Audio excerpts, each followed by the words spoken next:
A arte grega, romana e renascentista se destaca por sua beleza e atenção à forma humana nos seus mínimos detalhes. Porém, sempre que batemos o olho em alguma estátua grega ou renascentista, uma dúvida fica pairando no ar. Afinal, por que essas estátuas antigas masculinas têm um pintinho tão pequenininho? Do Davi de Michelangelo ao antigo grego Laocoonte, muitas esculturas clássicas chamam a atenção por conta disso.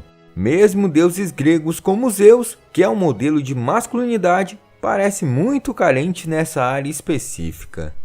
Historiadores da arte e estudiosos tentaram responder essa questão, e é sobre isso que falaremos no vídeo de hoje.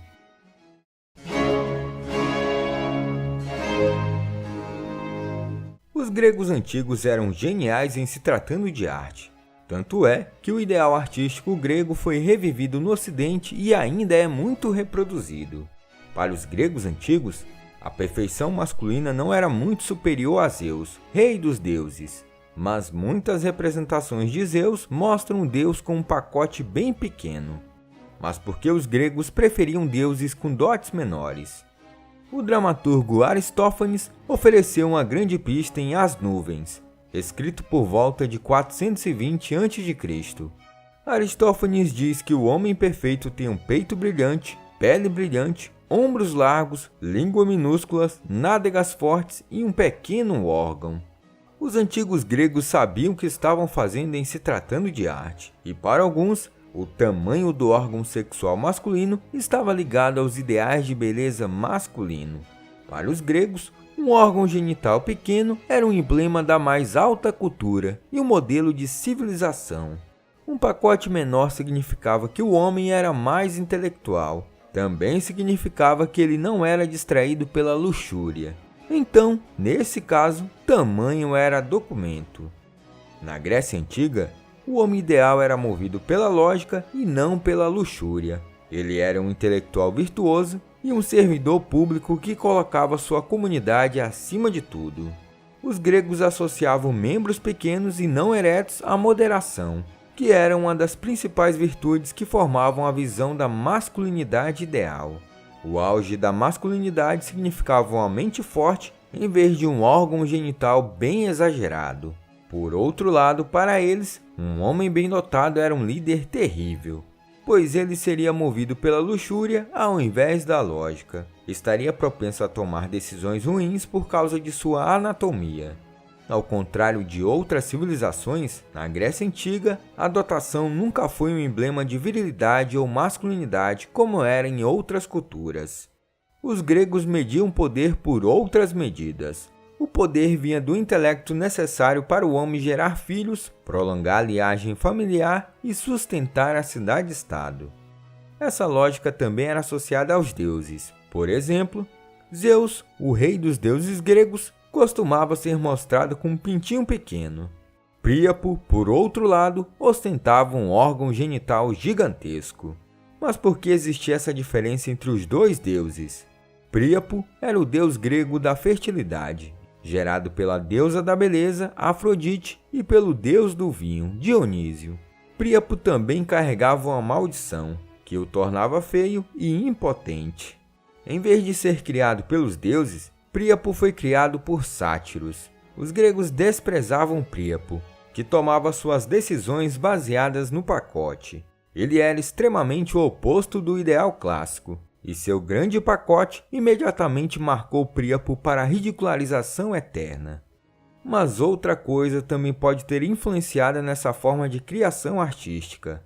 Os homens gregos clássicos eram conhecidos por cultivar relacionamentos com homens mais jovens ou mesmo com meninos. Essa idealização do adolescente pode ter influenciado os padrões de beleza dos gregos. Embora muitas estátuas gregas mostrem os músculos torneados de um homem adulto, na área genital, os artistas gregos podem ter priorizado a juventude. Os gregos valorizavam a razão e o intelecto, mas também consideravam os meninos pré-adolescentes bonitos. Assim, os artistas podem ter mostrado o órgão genital de um menino sobre o corpo de um homem adulto para capturar a juventude em suas obras. Para além dessas questões, tinha-se a figura do sátiro. Os sátiros eram criaturas meio humanas, meio animais, e costumavam ser mostradas com a genitália bem grande. A mitologia grega considerou os sátiros exemplos de criaturas movidas por seus corpos que careciam de controle, como refletido nas obras em sua anatomia descomunal. Então, acredita-se que os membros grandes eram vulgares e fora da norma cultural, algo usado pelos bárbaros, e os membros gigantes não estavam apenas associados à falta de civilização, eles também estavam associados à falta de humanidade.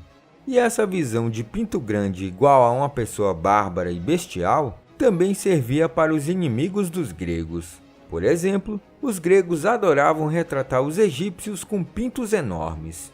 Não obstante, os gregos associavam os bárbaros a grandes pacotes. Para eles, civilização significava priorizar a mente sobre os impulsos básicos. Portanto, um membro excessivo indicava um homem incivilizado. Para os gregos, os bárbaros eram praticamente animais, e sua anatomia representava sua natureza bruta. Mas como dissemos no início do vídeo, muitos séculos depois, essa prática de fazer estátuas masculinas com pinto pequeno foi reproduzida por outras civilizações, como a da Itália renascentista, que no caso se inspirava na grega. Quando Michelangelo pintou a Capela Sistina, ele colocou a criação de Adão no centro do teto. Mas, por alguma razão, o artista não usou muita tinta em um aspecto particular da anatomia de Adão. Um fato importante que temos que nos ater é que a maioria dos homens nessas obras de arte é retratado em repouso. Se pensarmos dessa forma, Adão não teria um pinto muito menor do que um órgão na vida real, da maneira relaxada que ele tende a ser.